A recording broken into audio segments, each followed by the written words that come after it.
وسيئات أعمالنا من يهده الله فلا مضل له ومن يضلل فلا هادي له ونشهد أن لا إله إلا الله وحده لا شريك له ونشهد أن محمدا عبده ورسوله. قال الله تعالى في القرآن المجيد: بسم الله الرحمن الرحيم: ولا تأكلوا أموالكم بينكم بالباطل وتدلوا بها إلى الحكام لتأكلوا فريقا من أموال الناس بالإثم وأنتم تعلمون.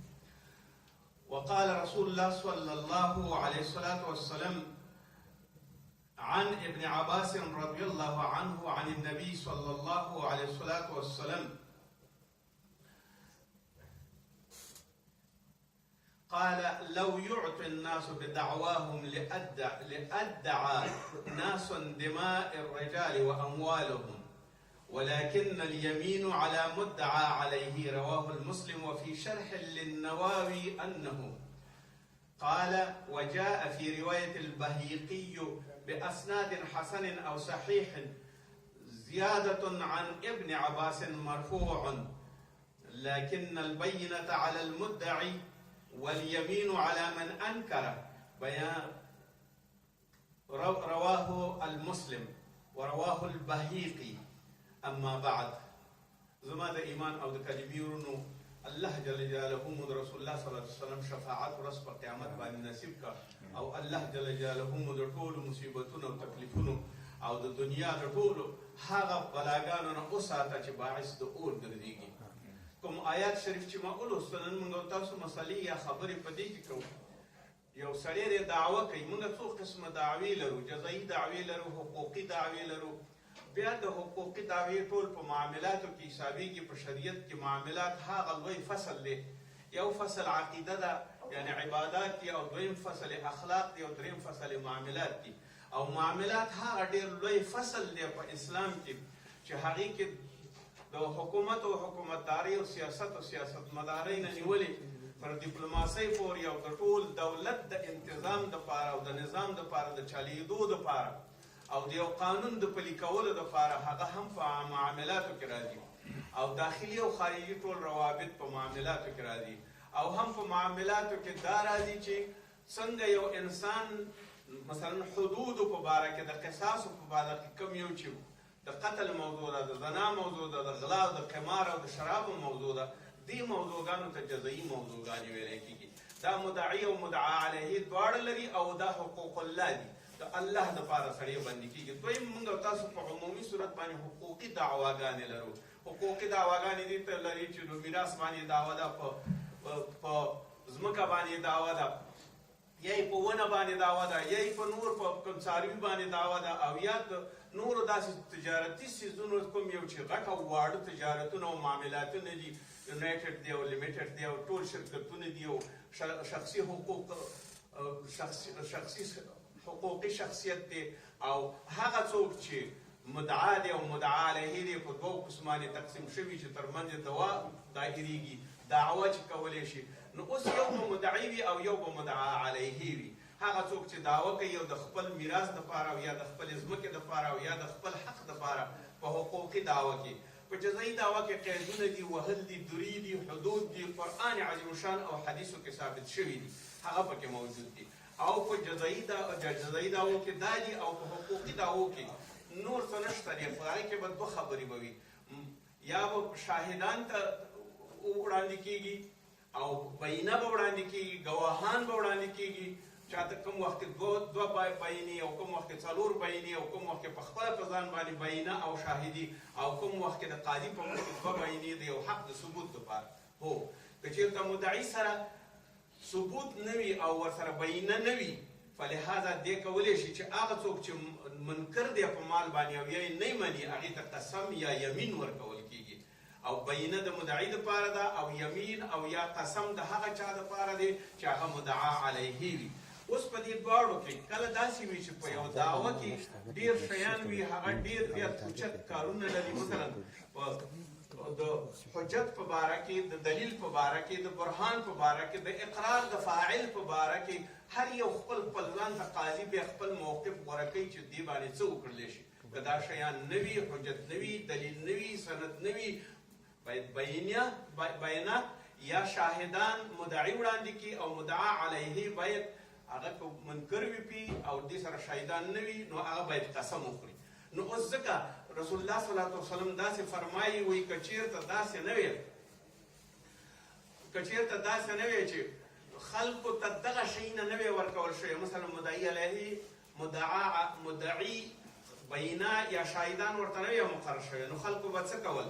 لو يعطي الناس بدعواهم لادعى ناس دماء رجال واموالهم ولكن اليمين على المدعي عليه. وایي که چېرته دغه ثبوتونه نه وي او ګواهان نه وي نو هر چا به د خپلو وینو د خپلو دماغانو او د خپلو حقوقو دعوه کولې او هر چا سره به جنجال کولې، ثبوت به نه کېدلې. ولهذا هر چا به دعوې ته حاضرېدلې او هر سړی به یو دعوه جلب سړی وي او کار به یې کولې. چون دلته قانون دا موجود شو چې کله مدعي وي نو هغه به خپل شاهدان به وړاندې کوي یا به سند وړاندې کوي، او هغه څوک چې منکر دی نو هغه به قسم خوري. نو ثبوت د دعوې وشو. اوس چې ثبوت د دعوې په دې باندې کېږي نو رسول صلی الله علیه وسلم په دې کې داسې فرمایي چې څوک مدعي وي او د خپل حق دپاره دعوه کوي نو هغه به ضرور خبره ده، هغه به شاهدان او ګواهان به وړاندې کوي. خو په قرآن عظیم شان کې په دې باره کې داسې فرمایي او مخکې آیات شریف چې ما ولوست نو هغه فرمایي ولا تأکلوا اموالکم بینکم بالباطل. په خپلو منځونو کې مالونه مه خورئ په باطل صورت باندې، په دروغو باندې یې مه خورئ، په بغیر د حق باندې یې مه خورئ. بالباطل وتدلوا بها الى الحكام حتی تر دې پورې چې تاسو دغه دعوې خپلې وړئ او رسوئ یې حاکمانو ته، یعنی حاکمانو ته یا رشوت ورکوئ د خپل ځان د طرفدارۍ دپاره، قاضي ته رشوت ورکوئ او یا هغه نفوذ پې جاري کوئ، واسطه ورته کوئ. لتأکلوا د دې لپاره چې تاسو وخورئ فریقا من اموال الناس، هغه فریقه چې دا دروغ او دوپړې ولي او دروغجن وي او د قاضي په مخ کې نو هغه د خلکو مالونه خوري. بالاسم د اسم تعریف په دې باندې شوی دی چې د اسم څه ته ویلی کېږي. دلته دا آیات د 2مې سپارې دی او دا 138 د بقرې آیات دی او دې کې دا ویلی کېږي چې بغیر د شاهد نه یو ثبوت د مدعا کېږي، د دروغو په واسطه باندې کېږي، د دروغو په شهادت باندې کېږي، په رشوت باندې کېږي، په خیانت باندې کېږي، په ټګۍ باندې کېږي، په غصب باندې کېږي، په قمار باندې کېږي، په لهذا ناروا بیه باندې کېږي، په حرامو لارو باندې په قسمونو ته یو مال لاسته راولي. نو دلته دا آیات درته وایي چې دا کار مه کوه. حاکمانو ته خپلې قضیې مه وړئ، خپلې دعوې مه وړئ او مه د خلکو مالونه په باطل صورت باندې خورئ. ځکه الله جل جلاله هغه ګواه دی، هغه په هر شي باندې پوهېږي چې تا دا غلط کار کړی دی.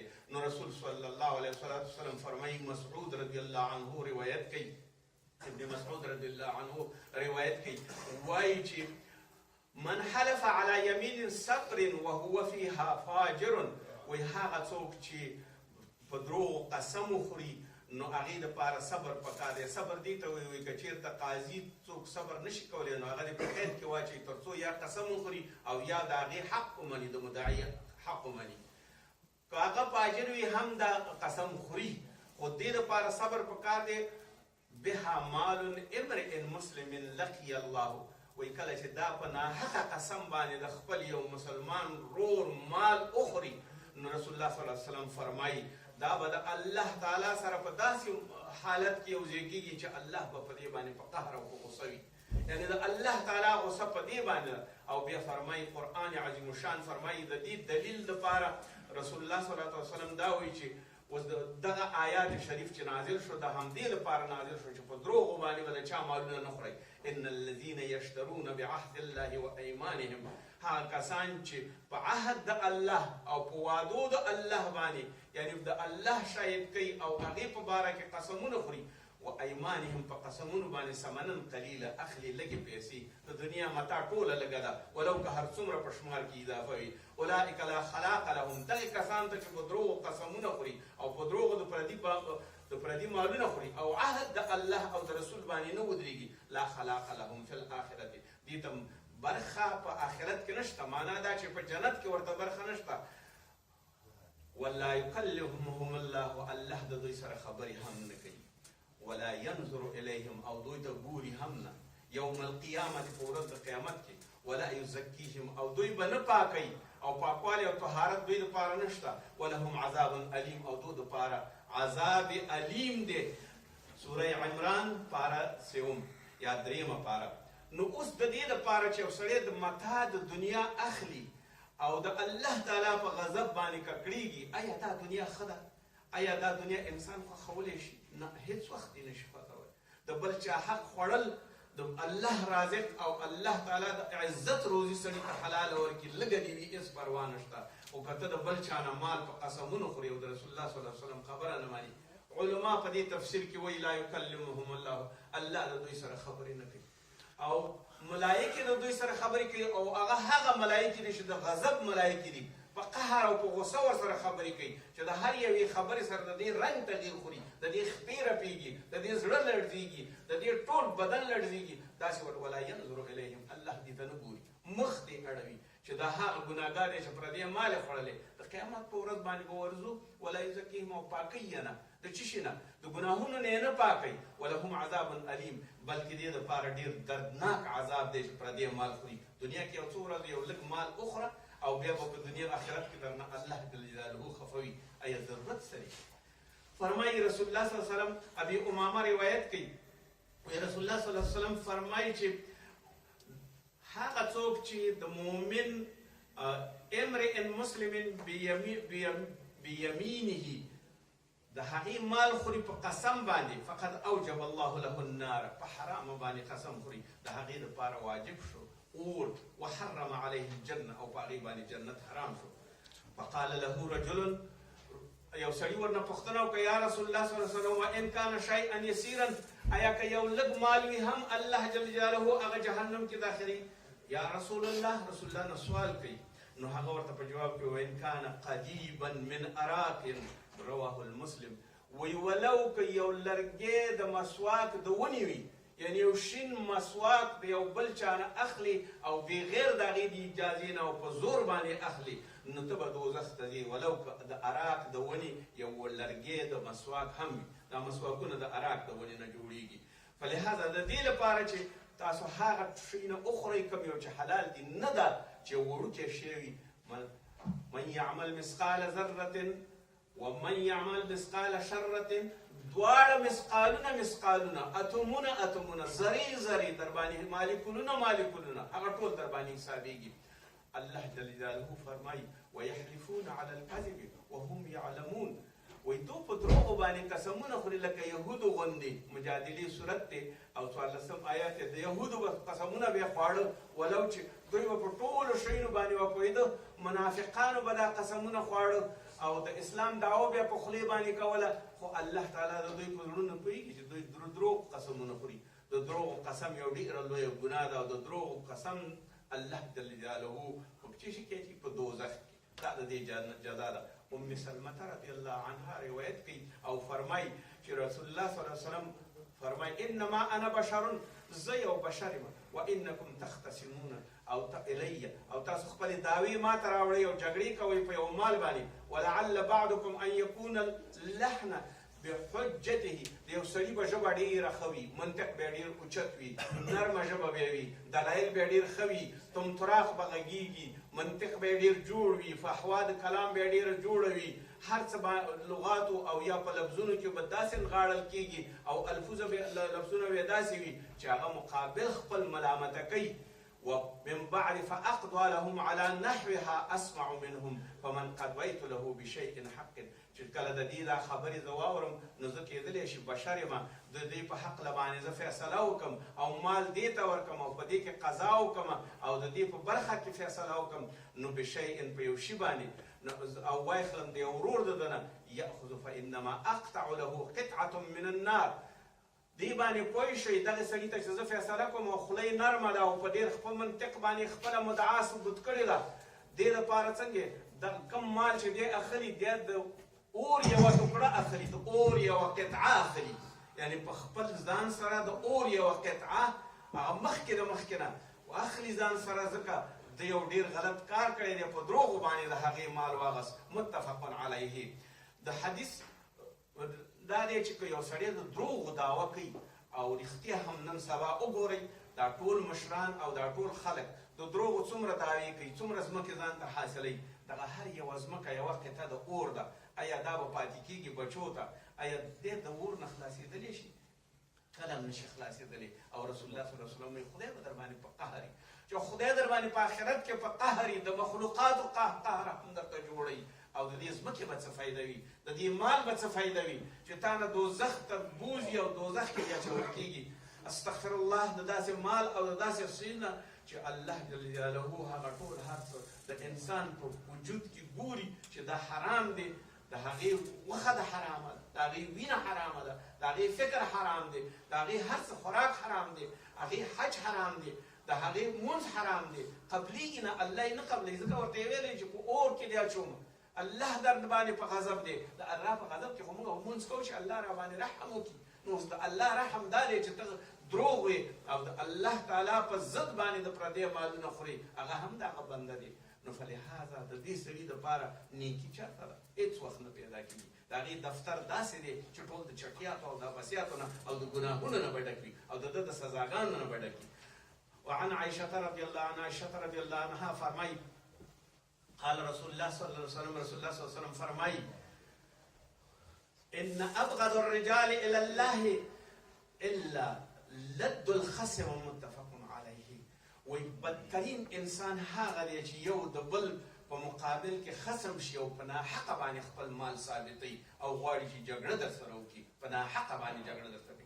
دا هغه څوک دی، دا هغه سړی دی چې د الله په نسبت باندې بدترین انسان دا دی.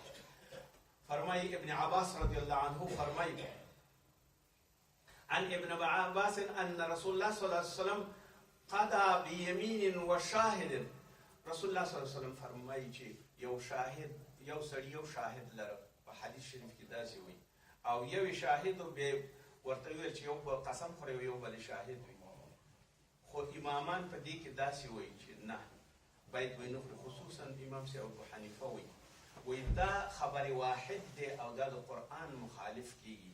ځکه د قرآن مخالف کیږي چې هلته دوه شاهدان ضرور دي، او حلف او یمین په ټولو احادیثو کې او په قرآن کې د مدعا علیه دپاره دی. فلهذا باید قسم هغه وخوري. نو دې دپاره قسم نه دی ورکول شوی، دا د راوي وړاندې وروستوالی دی. ځکه چې شاهد یو نو د شاهد قبول نه کړه او هغه چا باندې قسم وخوړ، هغه کوم یو چې ورسره دعوه وه او د دې دعوه وه. یا د دې معنا صورت حال داسې وي، یو سړي سره امانت مال دی او دوو کسو پې دعوه وکړه، د دې لپاره چې دواړه پې دعوه وکړي او د دواړو حالات واخلي، نو امام صاحب شافعي وایي چې دا مال دی دا دریم سړی واخلي، دا چا سره چې په لاس کې دی. او رسول الله صلی الله علیه وسلم او نور احادیث دلایل دا وایي چې دی دواړه دې قسم نه خوري، دواړه وایي قسم ته حاضرېږي، دو دې قرعه واچوي، سهم دې وکړي، کله چې قرعه د هر یو وخته هماغه دې بیا شاهدان تیر کړي، مال به د هغه شي. درېیمه رایه دا ده چې دغه مال دې تقسیم کړلی شي، نیم دې یو ته ورکول شي او نیم دې بل ته. ائمه ثلاثه دا وایي چې دا مال باید تقسیم کړلی شي. امام شافعي وایي چې همدې سره دې پاتې شي. امام صاحب ابو حنیفه وایي نه، بلکل دې ته شاهد ونه غوښتلی شي. فلهذا د دې دعوې فیصله کېدل همدغسې دي. فرمایي علقمه رضی الله عنه روایت کوي، فرمایي چې حضرت موت نه یو سړی د یمن د حضرت موت نه یو سړی راغی او یو سړی من کنده د کندې د دواړو قریو نه راغی الی النبي صلی الله علیه وسلم ته دا دواړه راغله. فقال خضرمي، و خضرمي داسې دعوه وکړه، یا رسول الله صلی الله علیه وسلم ان هذا غلبني علی الارض. ای رسول الله دې زما په ځمکه باندې غلبه کړې ده، د ده پلار او ما نه په غصب نیولې دی. ان هذا الغلبني على الارض لي، او دغه ځمکه زما ده. نو فقال الكنديو، کندیو ویل هي ارضي، دا زما ځمکه ده، وفي يدي، او زما سره ده، له فيها حق، دې کې د دې حق نشته دی او دا زما حق دی. فقال النبي صلی الله علیه وسلم للخضرمي، خضرمي ته وویل رسول الله صلی الله علیه وسلم الک بینة، آیا تا سره ګواهان شاهدان شته، بینه در سره شته؟ قال لا، وی ما سره نشته. فلک بیمینه، اوس به هغه څوک چې دعوه یې کړې ده او ځمکه ورسره ده، نو هغې دپاره قسم دی، باید هغه قسم وخوري، ځکه تا سره شاهدي او سند نشته. رسول الله صلی الله علیه وسلم ویل ان رجلا فاجر لا يبال على ما حلف عليه، دې سړي د دې په مخ کې دا یو فاجر سړی دی، دا په قسم باندې یا رسول الله پروا نه کوي. وليس بتورع، دا ښه سړی نه دی. من شیء دې هېڅ نیکي نشته دی. قال ليس لك منه الا ذلك، تا د بدون د دینه بل کومه لاره نشته، قانون دا دی چې دی به تا ته قسم خوري، ولو که دې هر څه وي خو تا ته به دې قسم خوري. د رسول الله صلی الله علیه وسلم ورته دا ویل. کله چې دې سړي مخ واړو نو رسول صلی الله علیه وسلم وفرمایل هغه څوک چې لما ادبر لئن حلف على ماله ليأكل ظلما ليلقين الله وهو عنه معرض. رواه المسلم. وی دغه سړی چې په ناحقه قسم وخوړ الله جل جلاله به ورځ په قیامت د ده نه مخ اړوي او ده ته به بلکل ګوري نه، ځکه دې په ناحقه باندې دغه ځمکه خوړلې د دې نه. یعنې ذلیت، دلته ذلیت هم معتبر دی، هغه خپله قوانینو کې وخت لري. یو چا سره په قبضه کې ځمکه وي، دلته دې سړي سره په قبضه کې ځمکه هم وه او قسم یې هم وخوړ، نو ځکه ځمکه د دې کېدله او رسول الله صلی الله علیه وسلم د خضرمي نه واغسته او دې ته یې ورکړه. خو دلته یو لوی خبردار قرآن عظیم الشان فرمایي فاجتنبوا الرجس من الاوثان واجتنبوا قول الزور. وی تاسو اجتناب وکئ د بتانو نه او د هغې د هغه څه نه چې چټل دي او ګنده دي، رجس نه او ګندګۍ نه لرې شئ. وقول الزور، او هغه قول چې په دروغو باندې تاسو وایي، په دروغو مه کوئ دا کارونه، ځکه قرآن عظیم الشان وایي د دروغو جزا څه ده؟ د دروغو جزا دوزخ. نو اوس تاسو ته د دروغو چې شی چې ویل کېږي هغه تاسو رښتیا هم دوزخ قبلوئ؟ نه. هو د انسان دپاره قسم خوړل یا شاهدان تېرول دا حل د موضوع د حقوقي دی، همدغه رقم باندې کېږي. وعن ابي ذر انه سمع رسول الله صلی الله علیه وسلم رضی الله عنه ما واورېده د رسول الله صلی الله علیه وسلم نه من ادعا ما ليس له فليس منا وليتبوأ مقعدا من النار. وایي هغه سړی چې د دروغو دعوه وکړي نو ځان ته د ناستې ځای یا مقعد وګوري په اور کې چې په هغې باندې کښېني. رواه المسلم. نو زید رضی الله عنه فرمایي رسول الله صلی الله علیه وسلم فرمایي لأخبركم بخير الشهداء الذي يأتي بشهادة قبل أن يسأله. وی تاسو د هغه خیر شاهدانو باندې درته زه ګواهي درکړم، هغه کسان دي چې کله وغوښتل شي د شهادت دپاره نو هغوی د نیکۍ شهادت ورکوي، د نیکۍ بیانې وي او هغه څه چې حقیقت وي هغه کوي. اوس د دې دا چې حقیقت وي څنګه شاهدان؟ یو سړی د دروغو د زور شاهدي وي، یمین په دروغو باندې خوري او یو سړی په حقه باندې خوري، دې دپاره الله جل جلاله اجرونه ورکړي دي. او قرآن عظیم الشان هم داسې وایي که په سفر کې قرض کوئ چانه نو اول یې اوکته بوی لیکئ او شاهد ځان ته ونیسئ، او که چېرته داسې نه وي نو دوه شاهدانو باندې وکئ، او که دغه ټولې ذریعې قطع شوي نو بیا یو څه مال ورکئ هغې ته چې هغې خپل ځان سره وساتي، د دې لپاره یې وساتي چې بیا کله تاسو ورته قرض ادا کړو نو خپل مال کې بېرته ګرو واخلئ. کوم یو ګرو او رهن به ورسره کېدی چې هغه بیا کله تاسو خپل مال بېرته درکړي نو تاسو به بیا د هغې مال بېرته ورکړئ. نو د دروغو شاهدي نه بهترین شهادت هغه دی چې کله تاسو وبلل شئ نو تاسو د رښتیا شهادت ورکړئ، الله به درجې درکړي درته. مسعود رضی الله عنه فرمایي خیر الناس قرني، بهترین خلق زما د قرن نه دي، یعنې زما د زمانې نه دي. ثم الذین یلونهم، بعد د هغې نه زما نور خلق دي، دویم صحابه کرام تابعین. ثم الذین بیا یلونهم، بیا دریم قوم، دریم خلق صحابه تابعین تبع تابعین، دا خیر القرون دي. ثم يجيء قوم تسبق شهادة احدهم يمينه ويمينه شهادة متفق علیه. بعد د مانه به بیا وروسته به د دې قرنونو نه د دې خیر د قرون نه داسې خلک راځي چې یو به قسم خوري او یو به شهادت وایي، یو به مخکې د دې نه به قسم خوري بیا به شهادت وایي، بیا به شهادت وایي بیا به قسم خوري، یعنې قسمونو ګوډې به وي، د قسمونو بوجۍ به ورسره وي، د دروغو ګوډې به وي. اوس مونږ په دې نه د دې حدیث دا متفق علیه صحیح حدیث دی.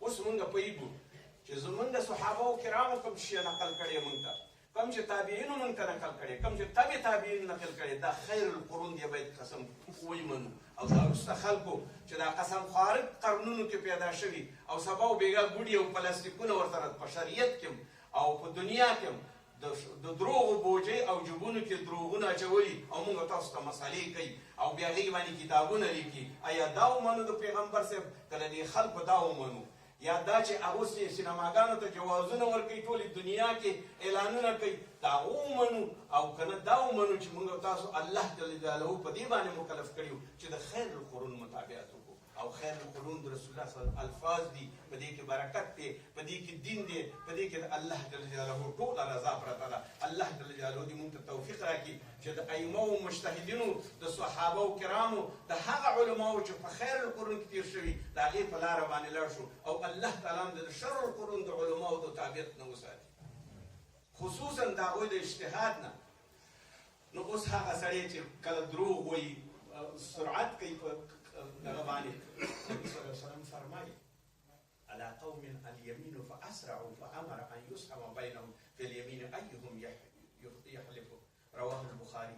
وایي زه کله کله داسې کوم چې تاسو دپاره یو بل راځئ او ما سره دعوې کوئ، نو زه تاسو ته بیا داسې کوم چې تقسیم درته وکړم، قرعه درته واچوم، ځکه دا یو چې ورسېده. او بیا چې کله داسې وي چې ما ته وحی نه راځي، نو زه په خپله رایه او په خپل فکر باندې فیصله کوم، تاسو زما فیصله هم ومنئ او زما رایه هم ومنئ، ځکه چې ما سره به وحی نه وي که نه. نو رسول الله صلی الله علیه وسلم فرمایي ولا تکتموا الشهادة وان یکتمها فانه آثم قلبه. وایي هېڅ وخت شهادت باندې چې خبرې پټې نه کوي، هغه یو حق دی، ځکه ستاسو زړه به ګناهګار شي، مرکز به وګرځه. والله بما یعلمون. الله جل جلاله په ټولو شیانو باندې پوهېږي او عالم دی چې تا پټ کړې شهادت. ان الله لا يهدي من هو مسرف كذاب. هغه څوک الله جل جلاله نه هدایت کوي چې هغه دروغجن وي، هغه کذاب وي، هغه مسرف وي، هغه بې ځایه بې شریعته او بې خوبې به د ټولې خپلې مسلې کوي. ربنا اتنا في الدنيا حسنه وفي الاخره